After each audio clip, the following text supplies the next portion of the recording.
일본군 위안부 피해자 문제의 협상 파결 선언을 하게 된 것을 일본 정부는 본 문제가 최종적 및 불가역적으로 해결될 것임을 확인합니다. 위안부 합의 원천 무효. 문 대통령은 과거사 문제가 미래 지향적 발전에 걸림돌이 돼선 안 된다며 위안부 합의에 대해 강경한 의지를 내비쳤습니다.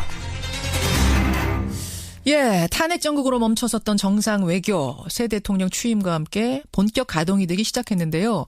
트럼프 미국 대통령하고 통화했고 시진핑 중국 주석하고 통화했고 아베 일본 총리와 통화를 했는데 이 아베 총리와의 통화 내용이 지금 주목받고 있습니다. 아베 총리가 위안부 합의의 착실한 이행을 기대합니다라고 말을 하자 문재인 대통령이 우리 국민 대다수가 정서적으로 위안부 합의를 수용하지 못하는 게 현실입니다. 라고 답을 한 겁니다. 자, 이분의 얘기를 좀 들어보죠. 정세현 전 통일부 장관. 정세현 전 통일부 장관 연결을 해보겠습니다. 장관님 안녕하세요. 예, 안녕하세요. 네. 저는 사실 조금 놀랐어요. 당선 직후에 축하 전화잖아요, 이게. 그러면은 그냥 뭐 의례적으로 덕담 주고받고 거슬리는 얘기 안 하고 이렇게 끝내는 게 마련인데 아베 총리는 위안부 합의 착실하게 이행해달라 하고 우리 대통령은 국민 대다수가 수용하지 못하고 있다라고 말하고 이 통화 어떻게 들으셨습니까? 일본이 급해진 거죠. 그러니까 문재인 정부는 위안부 문제와 관련해서 재협상을 하려고 할 거다 하는 것을 예상하고 있으니까 그걸 좀 사전에 쐐기 박으려고 한 건데 예. 우리 대통령이 대응을 잘하셨다고 생각해요. 쐐기를 박으려고 한 거였고. 일본은 그렇겠죠. 거기서 그러니까 흐지부지 넘어갔으면 그냥 그게 받아들여지는 것이 공식화될 수도 있었던 거군요. 그렇죠. 그럼 근데 이게 위안부 합의라는 게 예. 원래 재작년 말에 미국의 권유라고 그럴까 미국의 압박에 의해서 화급하게 그야말로 수술하다 말고 그냥 가위 같은 거 놓고 깨매는 식으로 봉합이 된 거 아닙니까? 미국의 국가의 필요에 의해서. 예. 그러니까 어떻게 보면은 좀 외교적 압박에 의해서 체결된 조약인 합의인 셈이기 때문에 그렇죠. 원천적으로 무효입니다. 국제법상. 국제법상 무효. 국제법상 강박에 의한 조약의 효력은 무효다 하는 국제법 이론이 있어요. 그다음에 이건 재협의를 해야 되는 것이 지금 한미가 다 좋다고 다 서로 만족해서 자발적으로 합의한 한미 FTA도 트럼프 대통령은 지금 재협상 하겠다는 거 아니에요? 그렇죠. 미국은 재협상 하자고 해도 되고 그리고 우리 국민들이 그건 당연한 걸로 받아들여요. 예. 그러면서 위안부 합의는 지켜줘야 된다는 얘기를 또 우리 정치권에서 하는데 정부가 한 일이니까 국가 간의 한 일이니까 위안부 문제는 문재인 정부가 국민 정서를 등에 업고 그다음에 국민 여론을 등에 업고 재협의를 해야 됩니다. 그러니까 국민들이 원해서라는 핑계를 계속 대면서 명분을 계속 대면서 나가면은 이건 받아들여질 수 있는 거라고 보시는 거군요. 그 외교에서 그 굉장히 큰 힘이에요. 국민 여론이라는 건 상대방의 상대방을 압박하는 유력한 카드입니다. 근데요, 저는 장관님 아베 총리가 문재인 대통령이 대선 기간 내내 어떤 입장을 표명했는지, 그러니까 이거 재협상 해야 된다, 위안부 합의 박근혜 정부가 한 거 무효다라고 계속 얘기했잖아요, 대선 기간 내내. 그거를 뻔히 알 텐데, 뻔히 알면서 첫 축하 전화에서부터 그 얘기를 꺼냈다는 게 그게 더 놀라워요.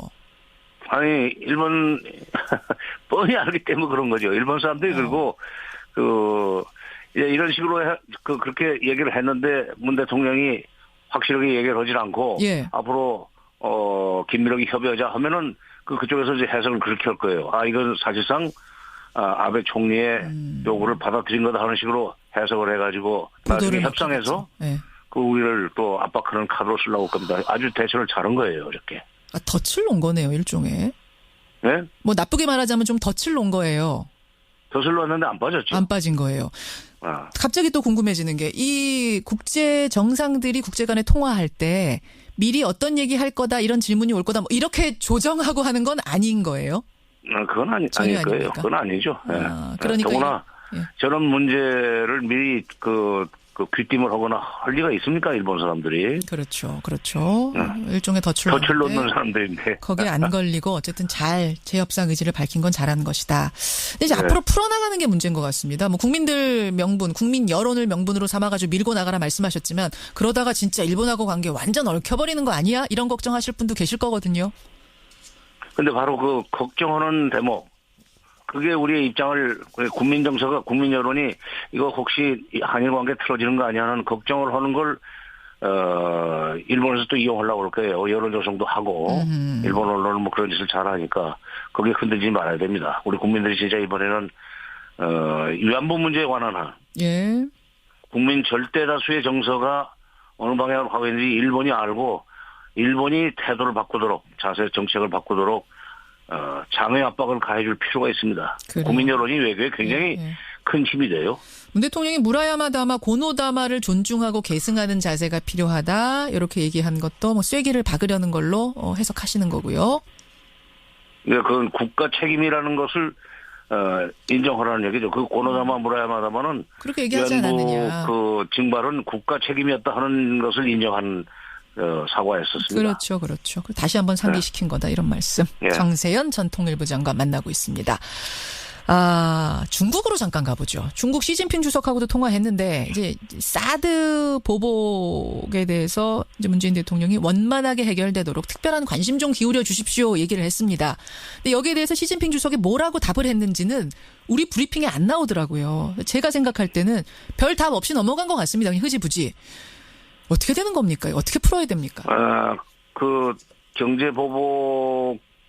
경제적인 압박을 좀 풀어달라는 그 한국 대통령의 요청에 대해서 시 주석이 즉답하기가 어려운 문제죠. 즉답을 뭐 안 했을 겁니다. 안 한 것 같아요. 예, 안 했을 거고 그거는 앞으로 특사가 가고 어떤 공식적인 협상이 시작될 때 예. 그때 중국이 자기 입장을 내놓을 거기 때문에 예. 그 정도 얘기한 것만 해도 그 성과라고 봐야죠. 중국이 아마 참작을 할 겁니다. 아니다. 보복 중단해 주십시오 할 때 무슨 말이냐. 그게 말이 되느냐라고 하지 않은 것만 해도 일단 긍정적인 시그널로 보세요. 네, 저는 뭐 일반적으로 그게 중국식이라고 생각해요. 그러니까 예. 이것도 저것도 아닌 식으로 무무부답 그저 쳐다보고 지금 전화를 하기 때문에 얼굴 표정은 모르지만 예. 쳐다보고 그저 물끄러미 바라보는 그것이 예. 시인도 긍정도 아닌 그런 식으로 이제 비춰질 때가 있는데 예. 아마 앞으로 그 문제는 협의하자. 당신의 입장이 우리가 알았고 우리 입장 내가 조금 전에 통보했으니까 예. 그 양자 간의 접점은 앞으로 찾아나가자 하는 그런 식으로 시진핑은 이해를 하지 않았겠는가 하는 생각입니다. 그렇군요. 그 지금 얘기를 들어보면 일본과의 관계는 조금 걱정스러운 면이 있고 중국과의 관계는 조금 햇살이 비치는 면이 있고 앞으로 외교 관계 그렇게 좀 방향이 잡히는 느낌인데 또 하나가 대북 관계입니다. 대북 관계. 네. 뭐 통일부 장관 지내신 분이니까 더 잘 아시겠지만 새 국정원장으로 지명된 서훈 지명자 과거 2차례 남북 정상회담 주도했고요. 대북 전문가고요. 조건이 성숙되면 평양에도 갈 수 있고 남북 정상회담도 필요하다. 이거를 내정 후 첫 기자회견에서 밝혔습니다. 새 정부의 대북 정책 이쪽으로 보면 되는 건가요? 네, 그 방향으로 가는 걸로 봐야죠. 예, 서훈 교수를 국정원장으로 지명한 거 보면은 예. 서훈 그러니까 뭐 지명자입니까 내정자입니까? 지명자라 하시면 될 것 같습니다. 예. 서훈 전 차장이 가지고 있는 인맥이라는 게 있잖아요, 북쪽에. 그렇죠. 그걸 충분히 활용하고 그쪽에서 또 뭐 좋아한다면 좀 오해의 소지가 있지만은 잘 통하는 사람이니까 이런 사람을 국정원장으로 발령내는 거 보고 아마 북쪽에서는 남북 관계를 앞으로 좋은 방향으로 풀어나가려고 하는 의지가 확실하구나 이해를 할 거고 우리 쪽에서 이제 공식적인 액션을 취하면 반응이 나올 겁니다. 이제 그 공식적인 액션은 통일부가 해야 돼요. 근데요, 장관님. 지금 미국의 트럼프 대통령이 하나 걸립니다. 왜냐하면 트럼프 대통령은 강하게 북한에 대해서 강한 입장을 가지고 북한이 핵 폐기하지 못하는 우리는 대화도 없고 뭣도 없다. 제재도 더 강화해야겠다. 이런 입장인 건데 우리도 그 기조와 같이 갔던 거고. 근데 우리가 기조 싹 바꿔가지고 우리는 정상회담도 하겠다. 말하자면 뭐 제2 햇볕 정책 펴겠다. 이거 어떻게 조정해야 됩니까? 이 상황에서. 걱정하지 마십시오. 걱정 안 해도 됩니까? 걱정 마세요. 지난 4월 26일 날 예. 이 국무장관, 국방장관, 국가정보국장 3인이 공동으로 대북 정책을 발표하지 않았습니까? 예. 최대 압박과 그 개입이라고 하는 방향으로 정책을 추진하겠다 그랬어요. 그러고 나서 사흘 후에 트럼프 대통령은 상황이 조성되면 김정은과도 영광스럽게 만날 것이다라는 얘기를 했습니다. 그 얘기 상황이 좋아지면이라고 물론 전제를 달긴 했습니다만. 네, 물론 이제 그 상황이라는 것은 비핵화와 관련된 북한의 태도 변화가 감지가 된다면이라는 뜻일 거예요. 그렇군요. 네, 그러니까 지금 최대 압박과 개입으로 가겠다는 얘기는 압박을 먼저 한 뒤에 북한과의 관계를 설정해 나간다는 이제 그런 순서를 의미하는데 그리고 최근에는 또 트럼프 대통령이 비핵화를 위해서라면 김정은과 정상회담을 할 수 있다. 김정은과 또 만나겠다는 얘기 또 했어요. 그렇죠. 2번 했습니다. 그러니까 지금 미국은 소위 정상회담이라고는 입구로 들어가서 비핵화라는 출구로 나오려는 그 순서를 잡았다고 봐야 됩니다. 그렇게 보시는 거군요. 그러니까 우리와 우리도 그렇게 엇갈리지 않을 거다. 그렇죠. 우리도 남북관계를 먼저 개선함으로 해서 비핵화를 빨리 촉진시킬 수 있는 비핵화를 가능하게 하는 그런 조건을 조성해 나갈 수 있다는 식으로 국민들도 이해를 해줘야 돼요. 그러니까 보수층에서 아마 반대할 거예요. 핵 문제 해결하는데 무슨 남북관계고 정상회담이냐 그러겠지만 그렇죠. 트럼프는 핵 문제를 해결하기 위해서 정상회담을 하겠다고 해도 괜찮고 우리는 핵 문제를 풀기 위해서 남북관계를 먼저 개선하고 정상회담도 못할 거 없다 하는 얘기를 하면은 반대하고 이건 곤란하죠. 미국에 들이대는 잣대나 우리 정부의 트럼프 정부에 들이대는 잣대나 우리 정부에 들이대는 잣대나 같아야 될 거 아닙니까? 알겠습니다. 우리의 방향이 신햇볕 정책, 이른바 문샤인 폴리시 이쪽은 맞습니까? 글쎄요. 문샤인 폴리시라는 표현을 그 어느 쪽에서 붙였는지 모르겠는데 이름이 좀 내가 볼 때는 좀 안 좋아요. 그래요? 뭐 대통령의 성이 문이니까 문샤인 폴리시라고 하는 거 그것까지 좋은데 그러니까 문재인이 추진하는 선샤인 팔리스다 하는 식으로 그 합성을 하고 얘기하면 좋겠는데 달빛으로는 뭐 아무것도 못하지 않습니까? 달빛으로는 달빛으로는 어두운 밤길이나 더듬어서 찾아가는 거지. 이건 합성으로 봐야 돼요. 소위 문 선샤인 팔리스. 알겠습니다. 어쨌든 그 방향은 맞고 미국도 그것에 어느 정도 동조하는 것이지 결코 어긋난 길은 아니다라고 긍정적으로 해석을 하고 계시는 정세현 전 장관. 민주당에서 그 문재인 전 대표 캠프의 10년의 힘 위원장 맡으셨던 분이기 때문에 이분의 해석이 이 정부의 해석과 비슷하다. 전 이렇게 해석을 하고 싶습니다. 오늘 도움 말씀 고맙습니다. 정세현 전 장관이었습니다. 현실한 이행을 기대합니다. 라고 말을 하자 문재인 대통령이 우리 국민 대다수가 정서적으로 위안부 합의를 수용하지 못하는 게 현실입니다. 라고 답을 한 겁니다. 자, 이분의 얘기를 좀 들어보죠. 정세현 전 통일부 장관. 정세현 전 통일부 장관 연결을 해보겠습니다. 장관님 안녕하세요. 안녕하세요. 저는 사실 조금 놀랐어요. 당선 직후에 축하 전화잖아요, 이게. 그러면은 그냥 뭐 의례적으로 덕담 주고받고 거슬리는 얘기 안 하고 이렇게 끝내는 게 마련인데 아베 총리는 위안부 합의 착실하게 이행해달라 하고 우리 대통령은 국민 대다수가 수용하지 못하고 있다라고 말하고 이 통화 어떻게 들으셨습니까? 뭐 미국의 국가 필요에 의해서 그러니까 어떻게 보면은 좀 외교적 압박에 의해서 체결된 조약인 합의인 셈이기 때문에 그렇죠. 원천적으로 무효입니다. 국제법상 무효. 국제법상 강박에 의한 조약의 효력은 무효다 하는 국제법 이론이 있어요. 그다음에 이건 재협의를 해야 되는 것이 지금 한미가 다 좋다고 다 서로 만족해서 자발적으로 합의한 한미 FTA도 트럼프 대통령은 지금 재협상하겠다는 거 아니에요? 그렇죠. 미국은 재협상하자고 해도 되고 그리고 우리 국민들이 그건 당연한 걸로 받아들여요.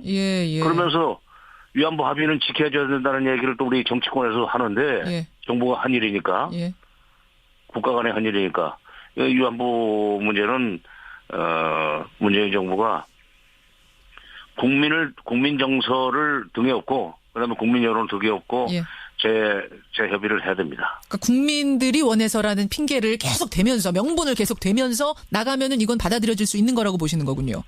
그 외교에서 그 굉장히 큰 힘이에요. 국민 여론이라는 건 국민 여론. 상대방을 압박하는 유력한 카드입니다.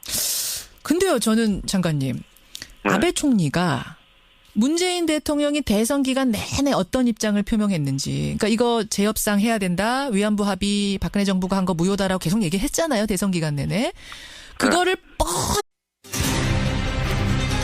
일본군 위안부 피해자 문제의 협상 파결 선언을 하게 된 것을 일본 정부는 본 문제가 최종적 및 불가역적으로 해결될 것임을 확인합니다. 위안부 합의 문 대통령은 과거사 문제가 미래 지향적 발전에 걸림돌이 돼선 안 된다며 위안부 합의에 대해 강경한 의지를 내비쳤습니다. 예, 탄핵 정국으로 멈춰섰던 정상 외교 새 대통령 취임과 함께 본격 가동이 되기 시작했는데요. 트럼프 미국 대통령하고 통화했고, 시진핑 중국 주석하고 통화했고, 아베 일본 총리와 통화를 했는데 이 아베 총리와의 통화 내용이 지금 주목받고 있습니다. 아베 총리가 위안부 합의에 일본이 급해진 거죠. 그러니까 문재인 정부는 위안부 문제와 관련해서 뭐 재협상을 하려고 할 거다 하는 것을 예상하고 있으니까 그걸 좀 사전에 쐐기 박으려고 한 건데 예. 우리 대통령이 대응을 잘하셨다고 생각해요. 쐐기를 박으려고 한 거였고. 일본은 그렇겠죠. 거기서 그러니까 흐지부지 넘어갔으면 그냥 그게 받아들여지는 것이 공식화될 수도 있었던 거군요. 그렇죠. 그럼 근데 이게 위안부 합의라는 게 예. 원래 재작년 말에 미국의 권유라고 그럴까 미국의 압박에 의해서 하급하게 그야말로 수술하다 말고 그냥 가위 같은 거 놓고 깨매는 식으로 봉합이 된 거 아닙니까?